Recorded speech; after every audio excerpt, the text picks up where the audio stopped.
विद्यार्थियों, जैसा कि आप लोग ये भाग प्रथम में पढ़ चुके हैं व्यष्टि अर्थशास्त्र के बारे में। तो अर्थशास्त्र की दो प्रमुख शाखाएं होती है, व्यष्टि अर्थशास्त्र और समष्टि अर्थशास्त्र। रैगनर फिश ने 1933 में इन दोनों शब्दों का प्रयोग प्रथम बार किया था, व्यष्टि अर्थशास्त्र और समष्टि अर्थशास्त्र का।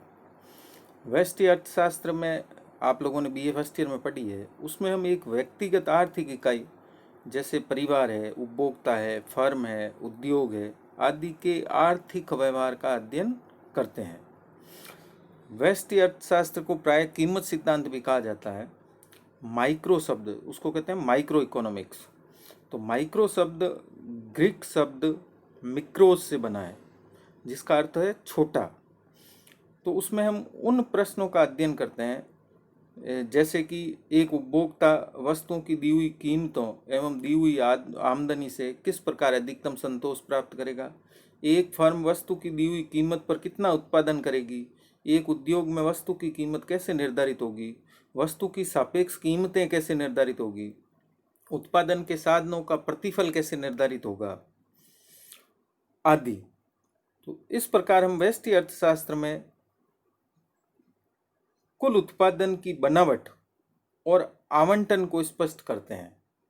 दूसरे शब्दों में हम ये कह सकते हैं कि कुल उत्पत्ति का विभिन्न उद्योगों, फर्मों व वस्तुओं में विभाजन किस प्रकार से होता है और साधनों का आवंटन विभिन्न प्रतियोगी उपयोगों में किस प्रकार से किया जाता है, इसका अध्ययन हम व्यष्टि अर्थशास्त्र में करते हैं।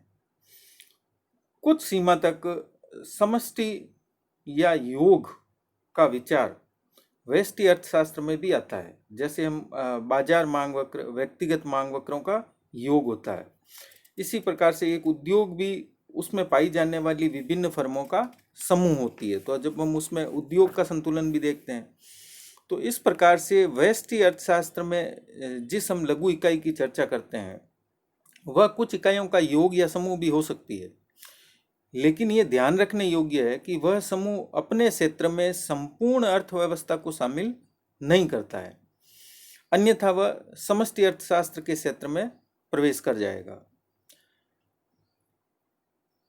तो समष्टि अर्थशास्त्र में हम संपूर्ण अर्थव्यवस्था से संबंधित समूह जैसे राष्ट्रीय आय, राष्ट्रीय बचत, राष्ट्रीय विनियोग, कुल रोजगार, कुल उत्पत्ति, सामान्य कीमत स्तर, आर्थिक विकास में उतार चढ़ाव जिसे हम तेजी और मंदी कहते हैं, विदेशी विनिमय दर आदि का अध्ययन किया जाता है। तो समष्टि अर्थशास्त्र में इसके साथ साथ हम बैंकों, वित्तीय संस्थाओं तथा सरकारी संस्थाओं के आर्थिक कार्यकलापों का अध्ययन भी करते हैं।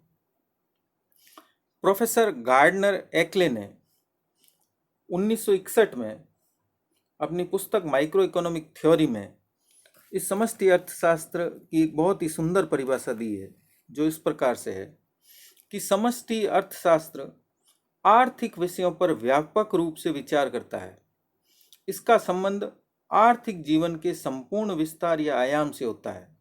यह व्यक्तिगत अंगों के कार्य संचालन या पहचान या विस्तार की अपेक्षा आर्थिक अनुभव के विशाल रूप या हाथी के कुल आकार व शक्ल और संचालन का अध्ययन करता है। यह वन की प्रकृति का अध्ययन करता है, न कि उन पेड़ों का जो इसका निर्माण करते हैं। तो इस प्रकार एकले महोदय कहते हैं कि हम समष्टि अर्थशास्त्र में आर्थिक विषयों का व्यापक रूप से अध्ययन करते हैं। जिस प्रकार से एक हाथी होता है, तो जब हम हाथी के कुल आकार को देखते हैं तभी हमें हाथी का स्वरूप नजर आता है। अगर हाथी की पूंछ, हाथी के पांव, हाथी की आंख, हाथी के नाक आदि का अलग अलग अध्ययन किया जाए तो वो व्यष्टि अर्थशास्त्र का अध्ययन होगा, जबकि हम संपूर्ण हाथी का अध्ययन करते हैं तो वह समष्टि अर्थशास्त्र का अध्ययन हो जाता है। इसी प्रकार से जो वन होता है, उस वन में अनेक पेड़ होते हैं और उन्हीं पेड़ों से वन का निर्माण होता है। तो अगर हम एक एक पेड़ का अलग अलग अध्ययन करेंगे या उसमें पाए जाने वाले पेड़ों की किस्मों का अलग अलग अध्ययन करेंगे तो वह व्यष्टि अर्थशास्त्र का विषय हो गया। जब हम समष्टि अर्थशास्त्र में करेंगे तो हम संपूर्ण वन का अध्ययन करेंगे। एकले महोदय ने अपनी अगली रचना 1978 में प्रस्तुत की, जिसका नाम था micro economics theory and policy. उसमें उन्होंने समष्टि आर्थिक विश्लेषण को उन शक्तियों या तत्वों के अध्ययन के रूप में परिभाषित किया जो अर्थव्यवस्था में समग्र उत्पादन, रोजगार व कीमतों को तथा एक समय अवधि में उनमें परिवर्तन की दरों को निर्धारित करते हैं। इस प्रकार समष्टि अर्थशास्त्र का निम्न समग्र आर्थिक समस्याओं से संबंध होता है। समग्र यानी संपूर्ण, मैक्रो इकोनॉमिक लेवल, जैसे मंदी की अवस्था, तेजी की अवस्था, महामंदी की अवस्था, बेरोजगारी की अवस्था, मुद्रास्फीति, अस्थिरता, गतिहीनता आदि। इसमें जो चल राशियाँ होती है, जो वेरिएबल्स होते हैं, तो वो चल राशियाँ ऐसी समग्र राशियाँ होती है जैसे राष्ट्रीय आय, सकल राष्ट्रीय उत्पादन, राष्ट्रीय धन, समग्र रोजगार, बेरोजगारी, मजदूरी की दरें, कीमतों व ब्याज की दरों का सामान्य स्तर, है ना। उसमें हम कीमत तय करते हैं एक वस्तु की, इसमें हम सामान्य कीमत स्तर देखते हैं कि अर्थव्यवस्था में सामान्य कीमत स्तर क्या है, तथा इसके साथ पूर्व चल राशियों में क्या प्रगति हुई है और क्या परिवर्तन हुए हैं, इसका भी अध्ययन किया जाता है। जॉन मेनार्ड केन्स एक प्रसिद्ध अर्थशास्त्री हुए हैं, जिन्होंने 1936 में एक पुस्तक लिखी थी, the general theory of interest, employment and money. इस अर्थशास्त्री ने समष्टि अर्थशास्त्र के विकास में काफ़ी योगदान दिया था। उन्होंने अपनी ये पुस्तक तब लिखी थी जब पूरे संपूर्ण विश्व में आर्थिक मंदी छाई हुई थी। 1936 में, 1939 में द्वितीय विश्व युद्ध शुरू हुआ और उससे पहले पूरी दुनिया में एक आर्थिक मंदी छाई हुई थी। तो उन्होंने अपने सिद्धांतों के माध्यम से समष्टि अर्थशास्त्र में काफ़ी योगदान दिया। उसके पश्चात माइकल कैलेस्की व कैल्डोर ने वितरण का समष्टि अर्थशास्त्र का सिद्धांत विकसित किया। कैलेस्की ने राष्ट्रीय आय में मजदूरी व लाभ के सापेक्ष हिस्सों पर अर्थव्यवस्था में एकाधिकार के अंश का प्रभाव बताया था, जबकि कैल्डोर ने इन पर उपभोग की प्रवृत्ति व विनियोग की दर के प्रभाव को बतलाया। तो इस प्रकार से समष्टि अर्थशास्त्र का विकास हुआ। समष्टि अर्थशास्त्र में हम प्रमुख रूप से कुछ सिद्धांतों को शामिल करते हैं। तो इसमें हमारा जो चार जो सिद्धांत है वो प्रमुख रूप से समष्टि अर्थशास्त्र के अध्ययन के अंतर्गत आते हैं। आय व रोजगार का सिद्धांत, सामान्य कीमत स्तर का सिद्धांत, आर्थिक विकास का सिद्धांत और वितरण का समष्टिगत सिद्धांत। मुद्रा, राजस्व व अंतर्राष्ट्रीय व्यापार के क्षेत्र में भी समष्टि अर्थशास्त्र का उपयोग किया जाता है। तो आर्थिक नियोजन, आर्थिक विकास, आर्थिक अस्थिरता आदि क्षेत्र भी समष्टि अर्थशास्त्र से संबंधित माने जाते हैं, क्योंकि इनका किसी भी देश की संपूर्ण अर्थव्यवस्था से संबंध होता है। तो इस प्रकार हम देखते हैं कि व्यष्टि अर्थशास्त्र व समष्टि अर्थशास्त्र दोनों आर्थिक विश्लेषण की दो पद्धतियां हैं। ये अर्थशास्त्र की दो शाखाएं हैं। एक में हम व्यक्तिगत इकाइयों के आर्थिक व्यवहार का अध्ययन करते हैं, तो दूसरे में हम संपूर्ण अर्थव्यवस्था के आर्थिक व्यवहार का अध्ययन करते हैं। एक का संबंध लघु से होता है तो दूसरे का संबंध विशाल से होता है। इन दोनों में अंतर प्रमुखतया रीति के प्रश्न को लेकर होता है। तो समष्टि अर्थशास्त्र में आर्थिक मात्राओं में बड़े समूह और औसत शामिल होते हैं। व्यष्टि व समष्टि अर्थशास्त्र के भेद को अधिक स्पष्ट करते हुए हम कह सकते हैं कि पहले में व्यक्तिगत आय का अध्ययन होता है तो दूसरे में राष्ट्रीय आय का। पहले में या व्यष्टि अर्थशास्त्र में उपभोक्ता के व्यवहार का अध्ययन होता है तो समष्टि अर्थशास्त्र में राष्ट्रीय उपभोग का। व्यष्टि अर्थशास्त्र में एक वस्तु की कीमत के निर्धारण का अध्ययन होता है तो समष्टि अर्थशास्त्र में हम सामान्य कीमत स्तर के निर्धारण का अध्ययन करते हैं। व्यष्टि अर्थशास्त्र में एक वस्तु की उत्पत्ति का अध्ययन किया जाता है तो समष्टि अर्थशास्त्र में हम अर्थव्यवस्था की कुल उत्पत्ति का अध्ययन करते हैं। तो इस प्रकार से ये हम व्यष्टि और समष्टि अर्थशास्त्र को दो अलग अलग शाखाओं में बांट सकते हैं। अब हमारे सामने इसके पश्चात आता है कि समष्टि अर्थशास्त्र का जो अध्ययन का उद्देश्य है या इसका जो महत्व है वो क्या है। तो समष्टि अर्थशास्त्र के महत्व के संबंध में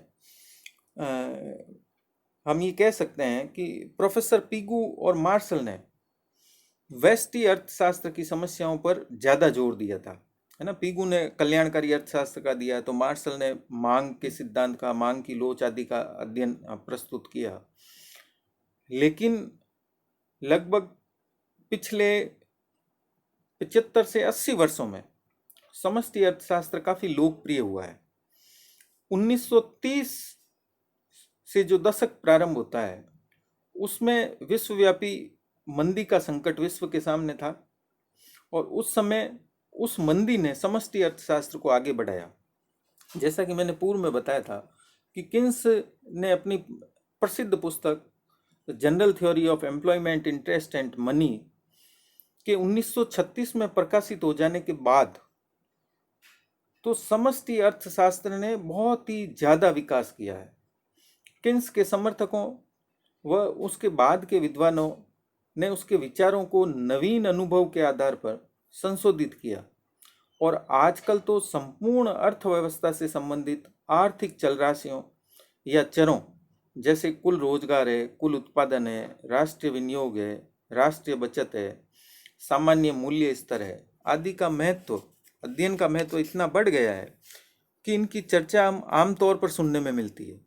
एक देश में बेरोजगारी, मुद्रास्फीति, निर्धनता, आय के वितरण की असमानता, भुगतान असंतुलन, विदेशी विनिमय की दरें आदि की समस्याएं समष्टि अर्थशास्त्र से संबंध रखती है, और आम लोगों को इस बारे में हम बातचीत करते हुए भी देख सकते हैं। बेरोजगारी के बारे में, मुद्रास्फीति के बारे में, गरीबी के बारे में, आय की असमानता के बारे में।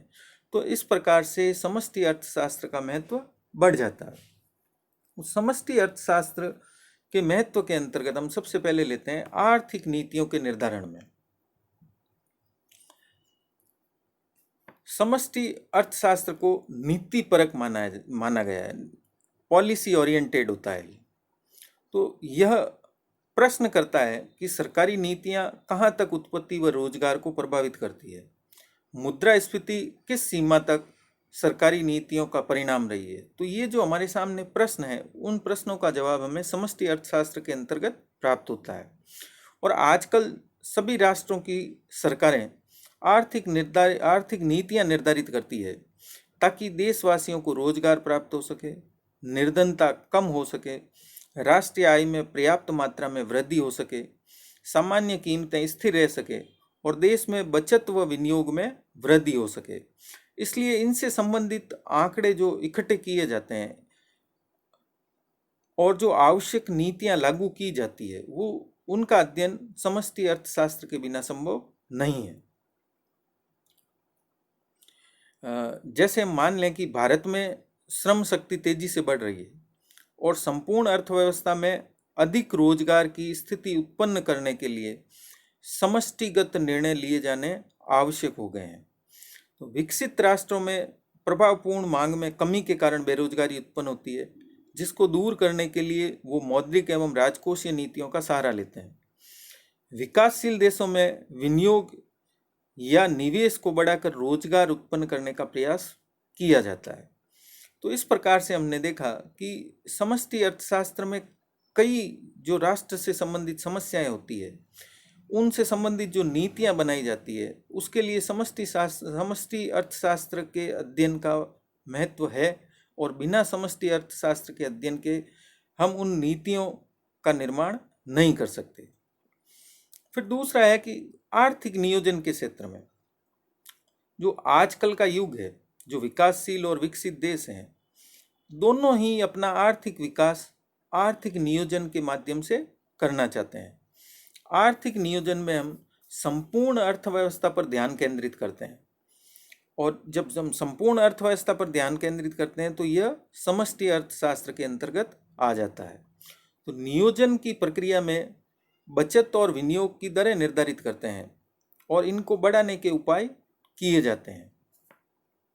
स्वयं आर्थिक विकास की वार्षिक दर को निर्धारित करके उसको प्राप्त करने के उपाय सुझाए जाते हैं। जैसा कि हम देखते हैं, कई बार आप लोग अखबार में पढ़ते होंगे कि आर्थिक विकास की दर इस समय घट गई है, घट करके 4.5 हो गई है, जबकि हमारा लक्ष्य 6% का था, हमारा लक्ष्य 8% का था। तो इस प्रकार से हम आर्थिक विकास की दर के लक्ष्य को निर्धारित करते हैं और उसको प्राप्त करने के लिए जो उपाय करते हैं। तो इस प्रकार से आर्थिक नियोजन के द्वारा अनेक जो समष्टिगत चल राशियां हैं या चर है, उनको प्रभावित करने की कोशिश की जाती है और निर्धारित लक्ष्य प्राप्त करने के प्रयास किए जाते हैं।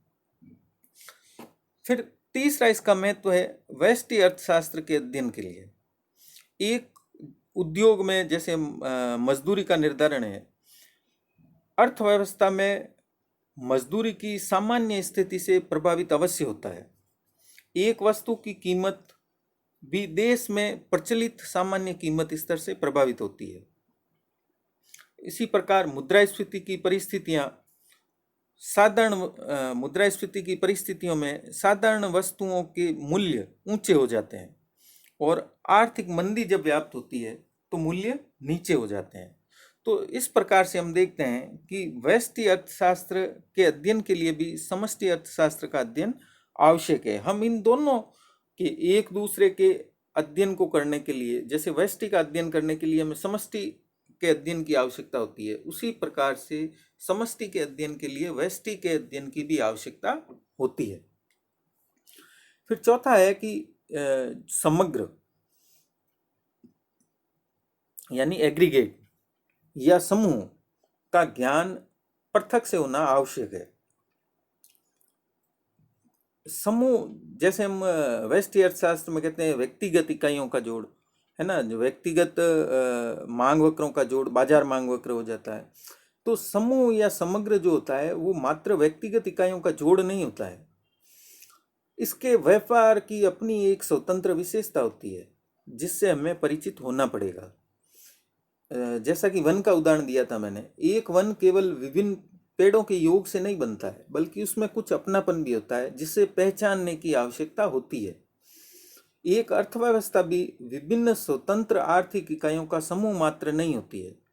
पुराने उद्योग नष्ट होते रहते हैं और नए उद्योग उत्पन्न होते रहते हैं और अर्थव्यवस्था निरंतर अपनी गति से आगे चलती रहती है। अतः संपूर्ण अर्थव्यवस्था के ज्ञान का अपना पृथक महत्व होता है। समूह में जो समरूपता होती है उसके अध्ययन से विशेष लाभ प्राप्त होता है। जैसे हम इसमें पढ़ेंगे उपभोग फलन, तो उपभोग फलन में देश की आय व उपभोग के संबंध का ज्ञान प्राप्त करके संपूर्ण उपभोग को प्रभावित करने की नीतियां अपनाई जा सकती है। इसी प्रकार से जो समग्रता होती है या टोटलिटी होती है उसकी अपनी विशेषता होती है। जैसे हम समस्त उत्पादन का अनुमान लगाते समय हमें विभिन्न वस्तुओं के उत्पादन का मूल्य मुद्रा में आंकना पड़ता है और फिर उसका जोड़ लगाना होता है। हम उपभोग की वस्तुओं व पूंजीगत वस्तुओं के मूल्य को जोड़ लेते हैं। व्यक्तिगत कीमतों में कुछ बढ़ती है तो कुछ घटती है और कुछ स्थिर रहती है, लेकिन यह ज्ञान भी सार्थक व आवश्यक होता है कि औसत रूप से मूल्यों में क्या प्रवृत्ति पाई जा रही है। क्या औसत रूप से मूल्य बढ़ने की प्रवृत्ति है या औसत रूप से मूल्य घटने की प्रवृत्ति है। तो ये जो जब हम औसत मूल्यों की प्रवृत्ति मुद्रास्फीति के रूप में मापते हैं तो ये समष्टि अर्थशास्त्र के अध्ययन का विषय हो जाता है, जिसे हम सामान्य कीमत स्तर का अध्ययन कहते हैं। इस प्रकार से हमने देखा कि संपूर्ण अर्थव्यवस्था को अपने क्षेत्र में शामिल करने वाले एग्रीगेट्स समूहों का बड़ी इकाइयों के स्वतंत्र अध्ययन एवं उसके पारस्परिक संबंधों की जानकारी का भी सैद्धांतिक व व्यवहारिक दोनों ही दृष्टियों से महत्व होता है। तो इस प्रकार से हमने देखा कि समष्टि अर्थशास्त्र का किस प्रकार से अध्ययन के लिए, एक राष्ट्र की नीतियों के निर्माण के लिए, आर्थिक नियोजन के लिए और स्वयं व्यष्टि अर्थशास्त्र के अध्ययन के लिए भी महत्व है। अब हम इसके बाद आते हैं कि समष्टि अर्थशास्त्र की सीमाएं क्या है। तो समष्टि, क्योंकि प्रत्येक अध्ययन विधि होती है, उसकी अपनी महत्व होता है और अपनी ही सीमाएं होती है। जैसे हमने बीए भाग प्रथम में पढ़ा होगा कि व्यष्टि अर्थशास्त्र की भी सीमाएं होती है, उसी प्रकार समष्टि अर्थशास्त्र की भी अपनी सीमाएं हैं।